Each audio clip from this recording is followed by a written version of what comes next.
வணக்கம் நண்பர்களே.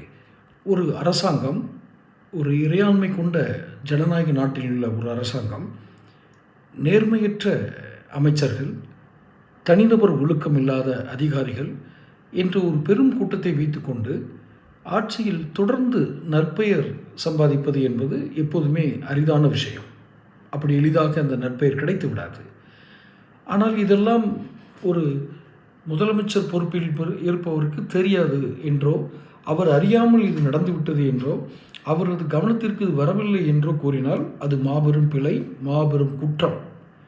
அவர் முதல் அமைச்சராக இருக்கிறார் என்றால் எல்லாவற்றையும் அவர் கண்காணிப்புக்குள் வைத்திருக்கிறார் என்று அர்த்தம்.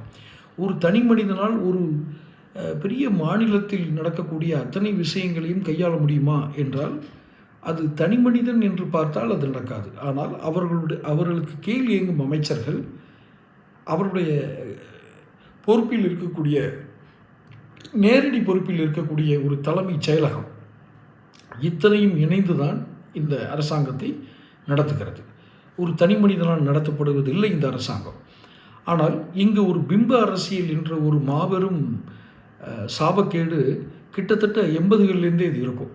முன்னாடியிலேருந்தே இருந்துச்சு. இருந்தாலும் 80களிலேருந்து அந்த பிம்ப அரசியல் வலுப்பெற்றுச்சு.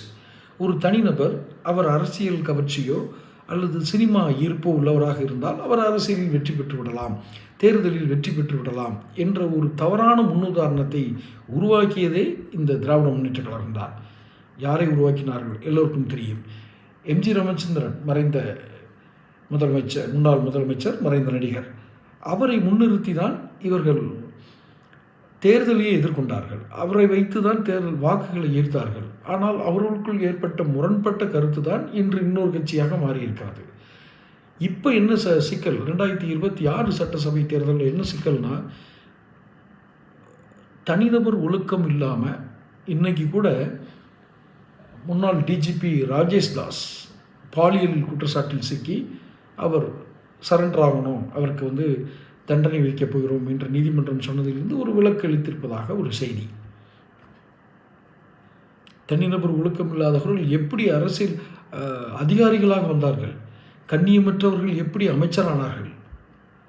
இவர்களை மீண்டும் நாங்கள் ஆட்சி புரிவோம் என்று முதல்வர் சொல்லும் பொழுது ஒரு தனி மனிதனாக அவரிடம் ஒரே ஒரு கேள்வி, ஒரு வாக்காளனாக, இந்த நேர்மையற்ற அமைச்சர்கள், கண்ணியமில்லாத ஒழுக்கம் இல்லாத அதிகாரிகள், இவர்களை நீங்கள் என்ன செய்ய போகிறீர்கள்?